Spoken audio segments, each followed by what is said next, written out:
kind of a new setup here. Hopefully I won't be too awkward feeling because I have flipped my phone over so that I am not trying to stare at my own face and I'm actually looking at the camera and interacting with you a little more directly. But it's a little weird for me because it used to kind of feel like I was giving myself a pep talk in the mirror, and now it's like I'm just looking at a camera. But I am back with some more of the Knit Picks Muse. This is part 2 of 3. I am going to be doing a video where I have made and worn some items made out of the Muse to kind of give an idea of how pilly it is, but I do already have some theories. First, we're going to start with what I'm wearing. I honestly don't remember what this pattern is. I thought it was the global warming t-shirt and it's not.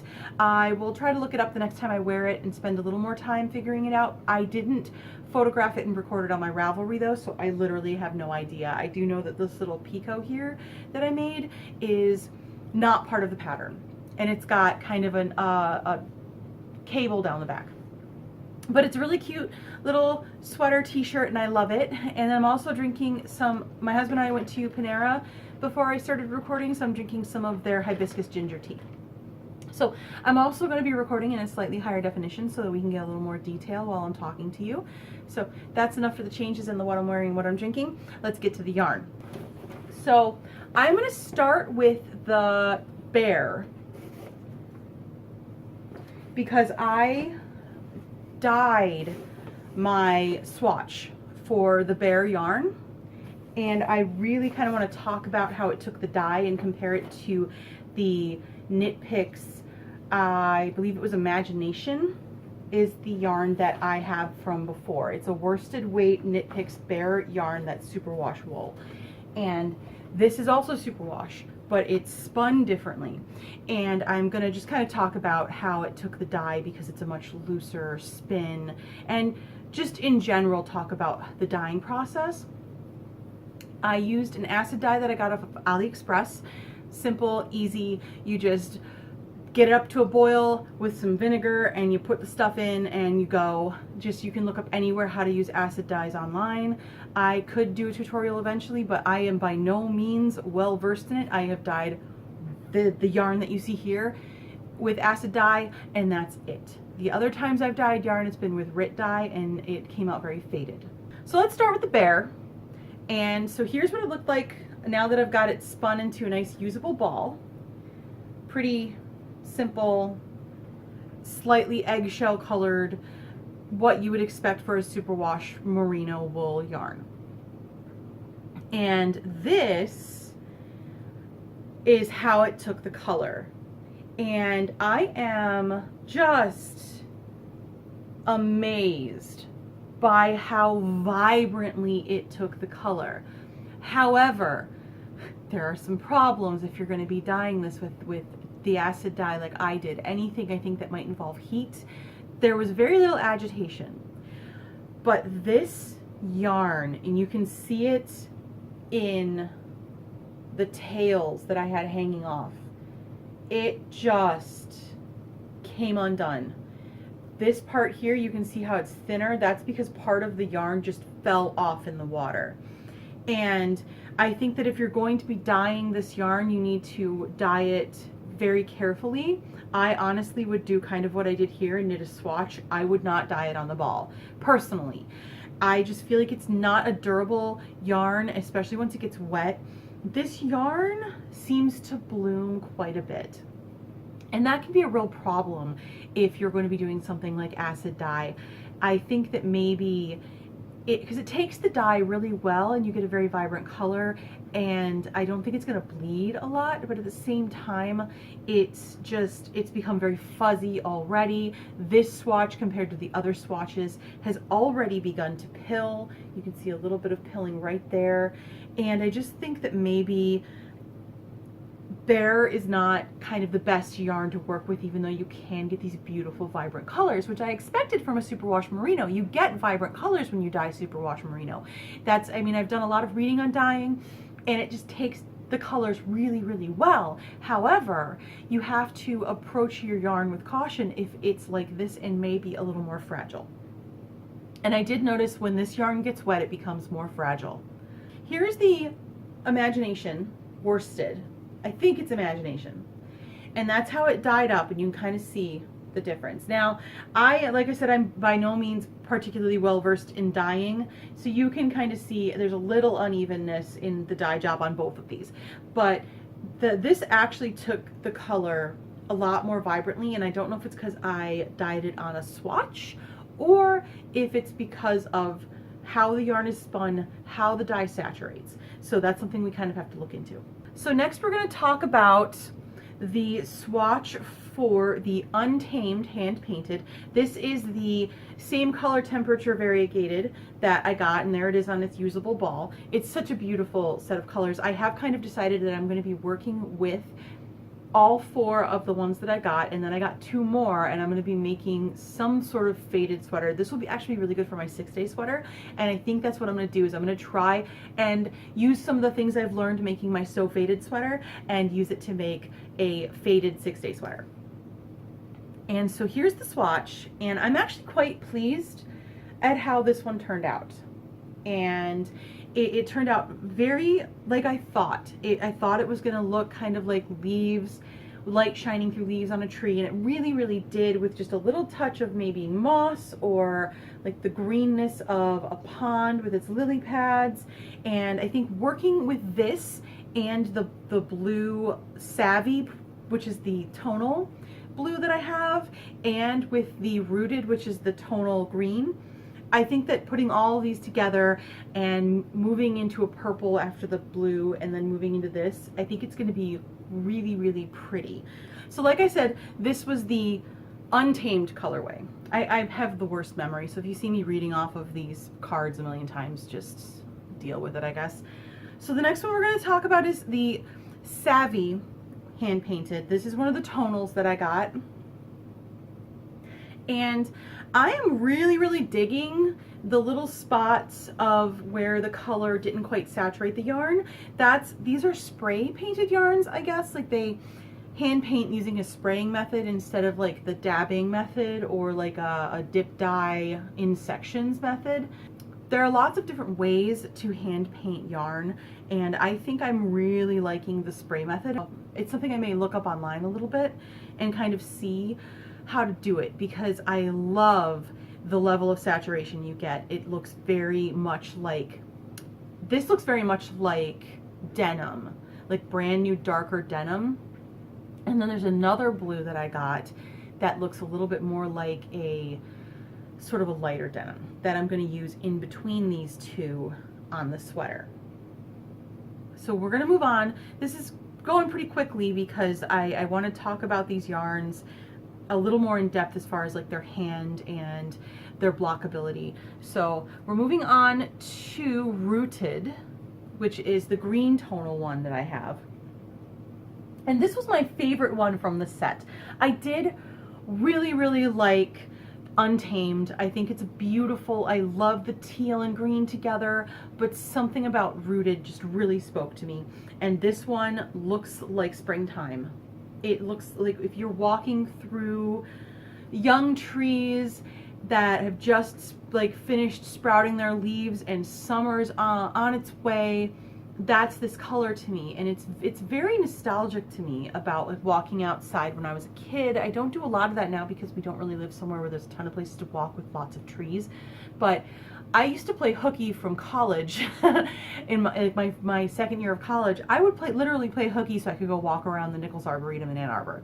And this kind of reminds me of the colors that I would see when I would go walking. It's a very earthy, very natural color, and I love it.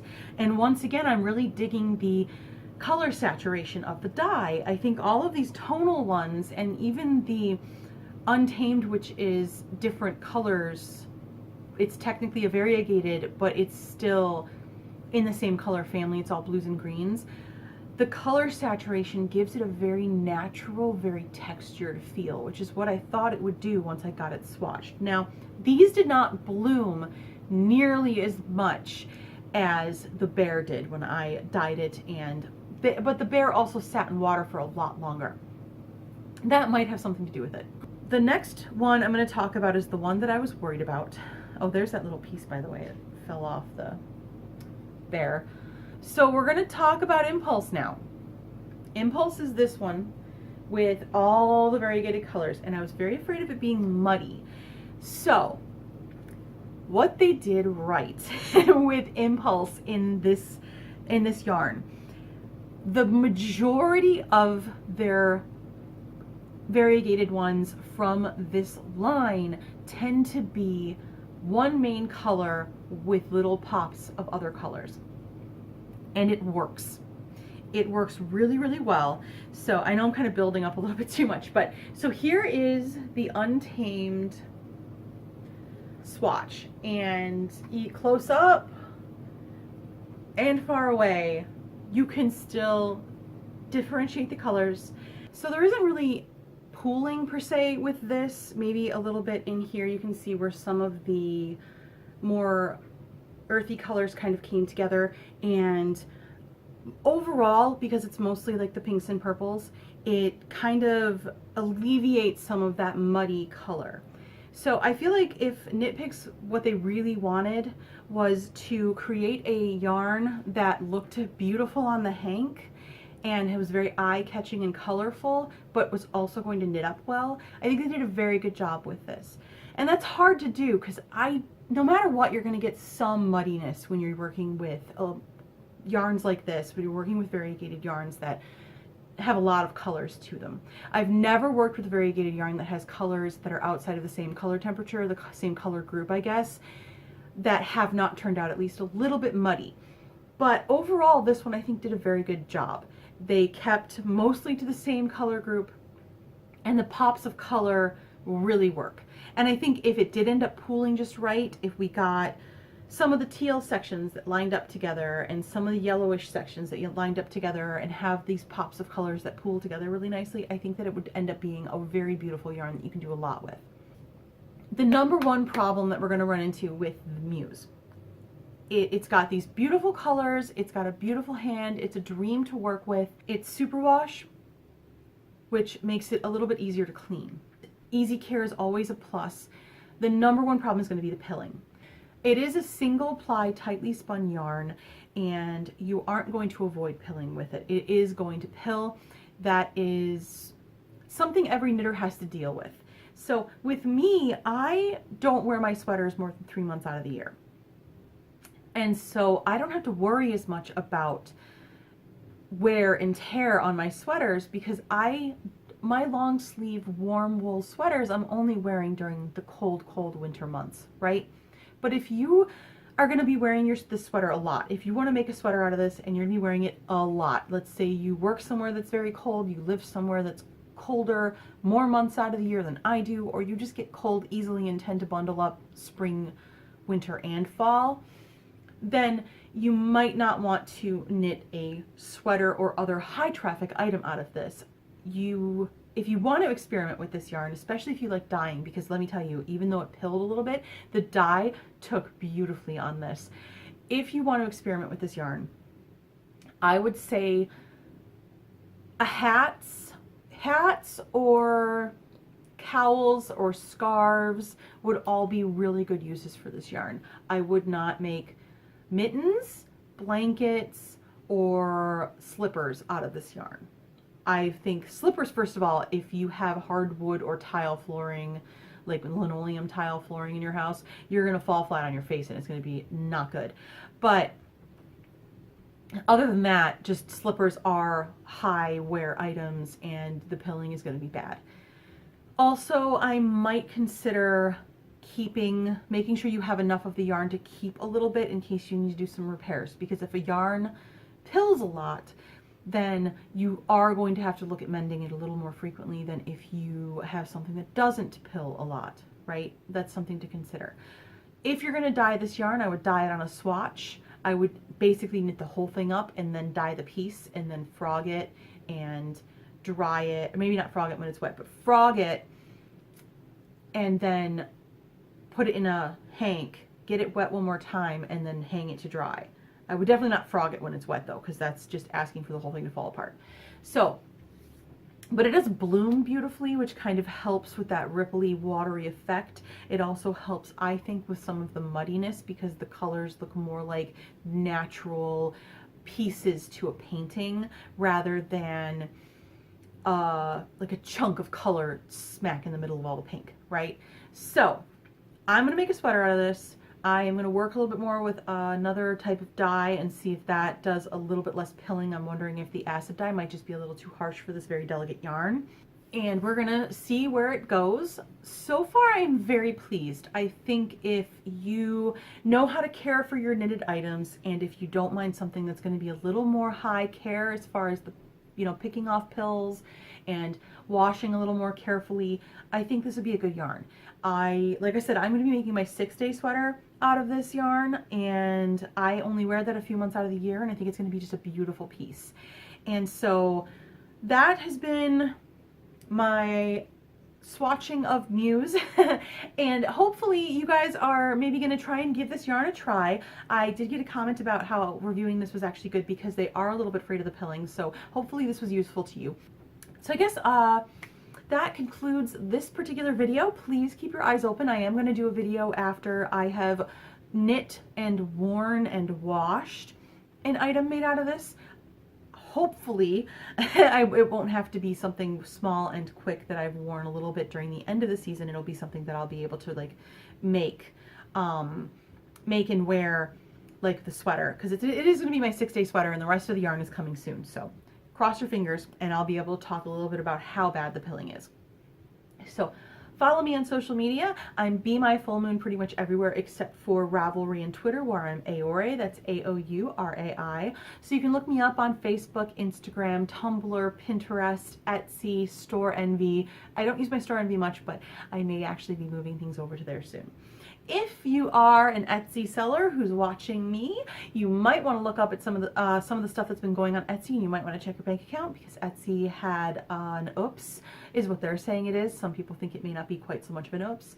So keep an eye on Etsy and consider maybe a different way of selling your goods. Etsy has done something that is very bad. I'm not going to talk about it in depth because that's not what my channel is about, but do yourself a favor and do some Googling. Also, if you're an Etsy seller though, in the next week, I'll be getting my last yarn from my Etsy haul. I'm going to be doing a big review of hand-dyed yarns on Etsy, and if you guys end up liking that, please let me know, because if you do, I will go on Etsy and I will order maybe some handmade knitting tools or some hand-spun yarn. I think both of those would be really great things for me to review for you guys. So that's all for today. Thank you for watching, and hopefully my new setup has been nice for you guys to see. Hopefully it's a little more clear, and we will see you guys in the next video, and it's probably going to be the Etsy one because that last yarn is going to be arriving soon. So thanks you guys, and keep on crafting. Bye!